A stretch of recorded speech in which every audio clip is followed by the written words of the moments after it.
3, 2, 1, 0. Ignition. Liftoff. Hello, everyone. My name is Nick. And this is Yuri. Thanks for joining Moontower HQ. On today's topic, we will be discussing custody for U.S. banks. Just recently, the Office of the Comptroller of the Currency, the OCC, says banks may offer different methods of payment of providing cryptocurrency custody services depending on their expertise, risk appetite, and business models. This is a very interesting piece of information that has just got released because it has quite a broad effect on, I think, both where the space is going, as well as, of course, on the legacy side when it comes to banking. Now, I think what's an important piece of information to touch upon before getting into really what this implies for, in the greater sense, is custody itself. Custody in general in Bitcoin has been one of the biggest features, in my opinion, of the currency itself, where you can become your own bank, meaning that you hold control over the currency as well as also the access and spending to that currency. This is one of the key tenets, I believe, what makes Bitcoin so successful in the long term. And there are trends in the space that have been forming over quite some time, particularly with high net worth individuals, where the topic of custody has come up in numerous occasions. And it's really important to look at why it is such a topic of discussion.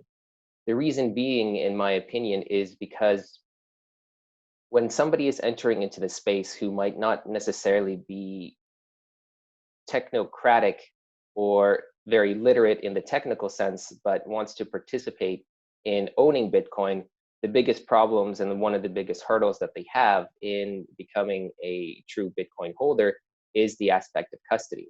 Because the user experience, even though it has been improved over the years with various different wallets and other types of recovery mechanics, at the end of the day, if you hold custody of your own Bitcoin, or if you own a node, if you lose the private keys to that address, that's it. You're no longer going to have access to those funds. There's no phone number to call. There's no opportunity to be able to go back and recover recover the Bitcoin in general. So here, what's actually happening is that a lot of individuals who are entering, again, who are not necessarily well versed in the technical side of owning and operating a wallet, they usually request other third-party services to be able to provide this for them. And there is a couple of reasons outside of simply usability that this is a result of. It's also, in my opinion, a result of the fact that insurance is one of the other things that a lot of individuals look into when they're talking about holding digital currency, which is kind of funny because insurance is extremely hard to get in this space for any exchange or any custodian because it's still considered a high-risk asset. However, we have been seeing the trend develop with more and more individuals who are entering to be requesting these types of services. And there are a lot of companies right now that are coming on the scene who are providing this type of custodial service. And there's different ways. I mean, one of them is in a Swiss bunker that you can store your wealth. But again, because you only have at best part of the control of those funds, meaning something like a multi-sig, you still are reliant very much upon the custodian to keep safe both of your wealth as well as also the access to and from your Bitcoin wallet. Yuri, in your opinion, do you see this as an issue moving forward for people who really want to hold their own wealth and be in power of their wealth? Or do you feel that this is kind of a natural evolution with the flow of what really a lot of higher net worth individuals are requesting when it comes to custody? Thanks for the question.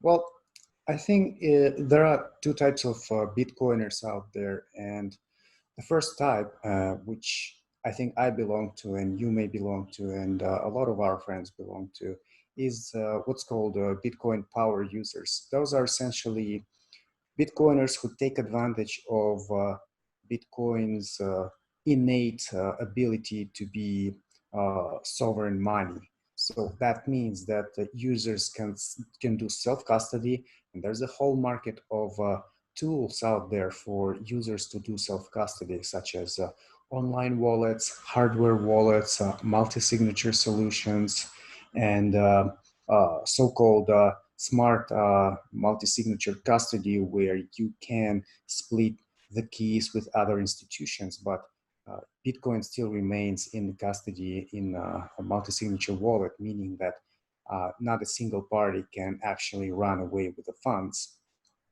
And then there is another subset of users who are essentially either old timers or boomers, so to speak, who are used to traditional financial and banking services. And they really like it when things are done for them. And that includes a lot of high net worth individuals who request that their Bitcoins are custodied for them by a professional firm that may as well be insured and that knows the best practices for storing private keys for Bitcoins. As you just mentioned, some of these firms employ various tactics and various infrastructure elements like bunkers in the Swiss Alps and all kinds of refurbished facilities that have extremely high security standards in them. So these are the two types of users, and I think that the amount of users that prefer self-custody versus the amount of users who do not want to custody is pretty much half and half. As a matter of fact, there was a survey by PwC in 2019 that established that 52% of institutional investors, such as hedge funds, they do custody with external custodians. They don't custody themselves. So that tells you something about how engaged those individuals and institutions want to be with the Bitcoin economy. So for them, it's essentially just another asset that they can capitalize on, and they don't really care about its primary function as a sovereign money. So I think that would be the reason why they prefer to just delegate this custody to traditional financial institutions or newly founded firms that specifically cater to this clientele. Now, the future is unknown, but I can see a future where a lot of the Bitcoins are concentrated in the hands of the bankers. And the way that it happens is pretty much, if you can imagine that right now, bankers can store and custody Bitcoins for their clients. So you can also imagine that either they themselves start their custody solutions, or banks will start custodying Bitcoin with existing custody providers such as Coinbase or Zappo. Zappo is, by the way, already acquired by Coinbase and others. But eventually, as bankers become the largest clients for those custodians, I can see a future in which they essentially buy out those custodians and they start owning these custody firms, essentially having custody of all those Bitcoins themselves. And I must tell you that those are enormous sums of Bitcoins.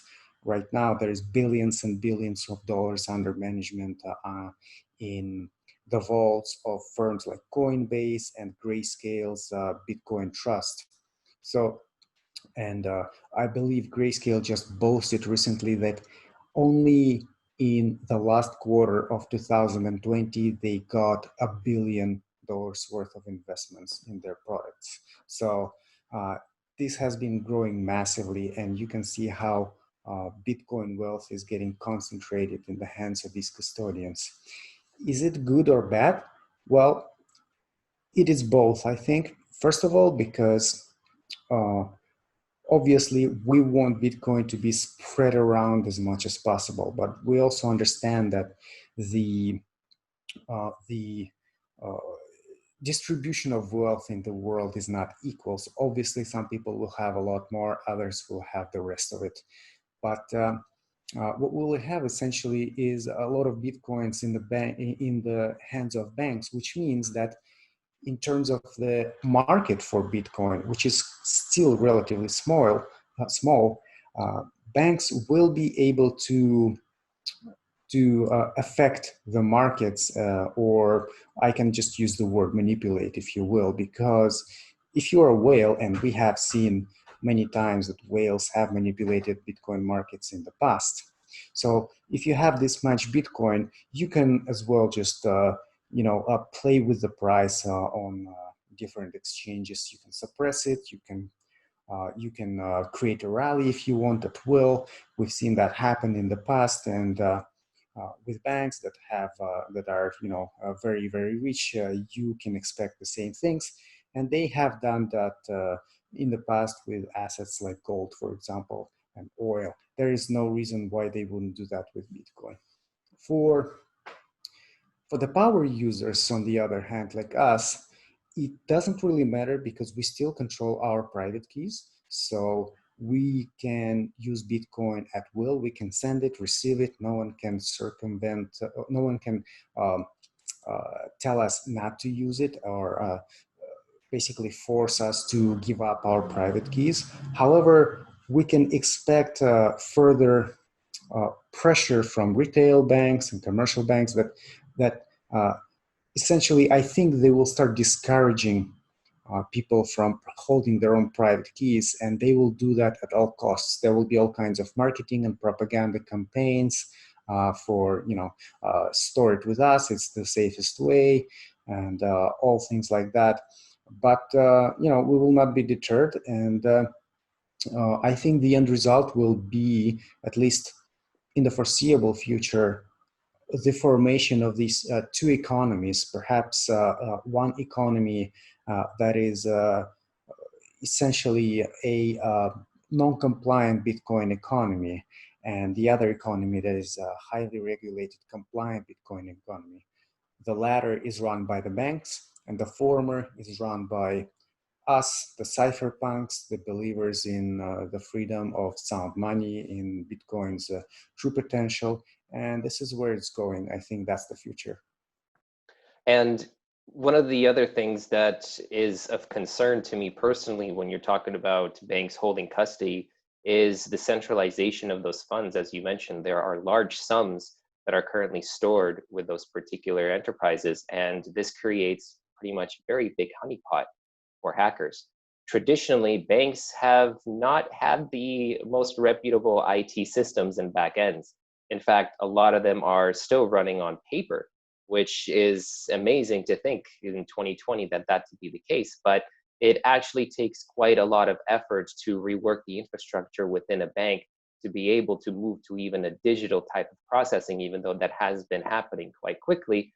Nonetheless, it creates a lot of opportunity for not only mismanagement of those funds, but also some nefarious actors to be able to penetrate those networks and take hold of those Bitcoins. I'm fairly confident that as this trend goes forward, some of the counter marketing that might be coming out of people that are interested in Bitcoin as a sovereign currency will actually come as a result of taking hacks that have been very much effective at attacking the banks and publicizing those as a means to counter the argument of, hey, what they might be saying is we have the most secure infrastructure, we have the most secure systems. All it takes is one hack to completely blow that out of the water and say, no, this is not the case.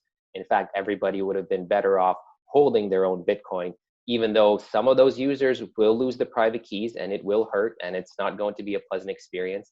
But overall, for the ecosystem, I firmly believe that it's much more resilient when it is decentralized and not concentrated in these areas with the banks. Now, the counter argument to that might be is, as you mentioned, a lot of these institutions are hiring third parties that specialize in this type of custodianship, which means that the banks themselves might not necessarily need to build out the infrastructure. They'll either acquire one of these companies or again, partner with them. In this particular case, it could stand to reason that there is more security in terms of their IT infrastructure. But again, we've seen with Twitter, we've seen with a lot of hacks in the past, it's not just a matter of IT security, it's also a matter of human security and human error. When we spoke about the Twitter hack, we mentioned that it was done through a way of social engineering. And this could very well be the case with one of the third-party custodians, where somebody might be able to penetrate that backend network and all of a sudden gain access to billions and billions of dollars. So in reality, I think these two spheres are always going to be competing back and forth, and people will have the option to choose one or the other. What is also interesting is the development of solutions that are trying to kind of bridge that gap, in the sense where the wallet itself is providing some type of secure storage for your Bitcoin with an ability to retrieve your private keys in certain types of ways. This has been predominantly slow to come to effect because it's very difficult to have ownership of private keys in a way that's completely anonymous to the holders of these keys, yet accessible by the users who wish to access them whenever they want to. These types of systems have been done before. I believe Airbit's Edge Security, which they're now called, is one of the wallets that provides this, as well as some others. But this is a very, again, complicated way to provide this type of service because it, again, is very much dependent on the trust in the anonymity and in the security of those platforms, which is very difficult to audit. The code is not very much readily available in most of these applications. So there is an opportunity for those funds to still be targeted by a nefarious third party. At the end of the day, like I said earlier, it's really going to be up to the users to choose which way they want to move forward. And one of the trends that is really becoming predominant in the space is actually millennials versus, as you mentioned, colloquially boomers. Personally, I hate both of those labels, but for the time being, it does adequately describe the groups of individuals. One of them, the former, being individuals who are very used to digital currency and very used to digital funds, whether it be, in their gaming accounts, Roblox, Minecraft bucks, gold in the World of Warcraft. These individuals grew up with value sitting in a digital form. Whereas the other group is very much used to the physical assets where cash was still very much something that they appreciate and was tangible. And for them, it was even a big move to move their funds into something of more of a digital form in terms of a bank. There are still people that I know that still hold cash, physical gold, and store it, for lack of a better word, under their mattress or bury it in their backyard. And it's really going to be interesting to see how both of these groups adapt in the future to this question of custody. Now, outside of simply honeypot and targets for custody, what do you feel that the majority of the institutional players in the space, such as you mentioned hedge funds, will make of this announcement? Do you find that they will be more interested in dealing with banks to store third custody, or do you also feel that they might have the propensity to be able to store it themselves because they see this type of security risk on the horizon? Well, I think what matters for institutional investors like hedge funds is to generate returns for their clients, and they don't necessarily want to create these new departments in their companies that are responsible for high-risk activities like storing Bitcoins. And that requires some setups. It can be as easy as buying a Trezor, or it can be as difficult as setting up a multinational, multi-signature wallet in which you have all kinds of complicated procedures and approvals to use those signatures. So I believe that the majority of them will actually prefer to go with either existing custodians or with banks who will very soon provide these services, because now they are allowed to do so. What I'm concerned with is how these banks will treat their Bitcoin reserves, because we all know that right now we live in a fractional reserve uh, banking era, so to speak. And right now the reserves can be as low as zero. So in some places, which basically means how do the banks how do the banks plan to prove that they have the bitcoins that they claim to have?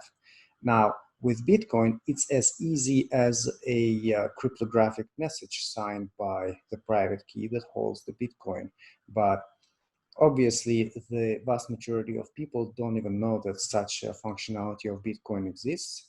And technical people can write about it, and some people will, circulate this message. But if banks invest enough money and time into marketing and propaganda, so to speak, then they can very well just make this message unimportant, or make people miss this message, right? So they will essentially be able to uh, say that they have as many bitcoins as they claim, right? So that's my only concern. Like I said, Bitcoin is sovereign money, and it has built-in tools that allow for really, really powerful functions to that allow people to execute really powerful functions, such as the proof of reserves. Uh, we will see if fractional reserve banking will forward with Bitcoin or not. I think there will be competition between banks as well in terms of such a thing, because if one bank fails to redeem Bitcoin IOUs essentially for real Bitcoin, because suddenly they don't have enough reserves, and the other bank, the competitor bank, redeems everything as promised, 1-to-1, then people will always prefer the bank that has full reserves. At the same time, some people will, decide to earn a little bit of a percentage per year by lending this money, or by allowing the bank to lend this Bitcoin to someone else. But in this case, the bank will, I guess, lawfully engage in fractional Bitcoin reserve banking. However, uh, in that case, the clients will know fully that that is the case, right? So we will see. It will be interesting to see how the market develops. I definitely see institutional investors go with the banks, and it will be up to the banks to prove that they are worthy of these clients' money and time. Yes. What for me is, I think, quite a bit of a fear is the aspect of fractional reserve banking, as you mentioned, because realistically, what that allows an institution to do is make way more debt available to the public around with a very minimal amount of funds. And there are a lot of people, myself included, that really believe debt is actually a form of slavery.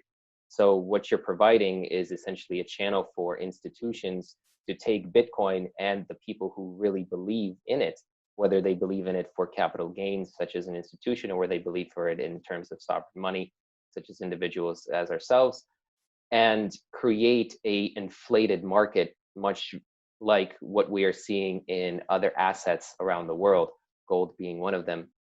And this is a very dangerous game to play, because on the one hand, there are institutions that provide insurance, that maybe can say, hey, no matter what, even if we are not able to provide you and exchange your IOU for Bitcoin, we have this national body that will still give you up to 100K, in terms of your funds, even though they are lost from some government institution. But again, what you're doing is you're debasing the real value of the currency itself, of the sovereign money, by doing so. And this is a trend that I think will strongly be fought against by a lot of people who truly understand what the power of sovereign money actually really is. And with that being said, what we want to leave off as a message to you all is, please make sure that you take ownership of your funds. And any platform that you use, make sure that the funds are always delivered directly to your wallet and to your control. Don't trust anybody with your private keys, no matter how safe you might think they are, or no matter what insurance they say might exist, because at the end of the day, the insurance is not going to be paid in Bitcoin. It is going to be paid in fiat, and you are going to be rooted right back in to the economy that you originally were hedging against. So with that, thank you very much for listening to us today. Nick, signing out. Thanks for joining us today, and check out moontower.co. See you next time.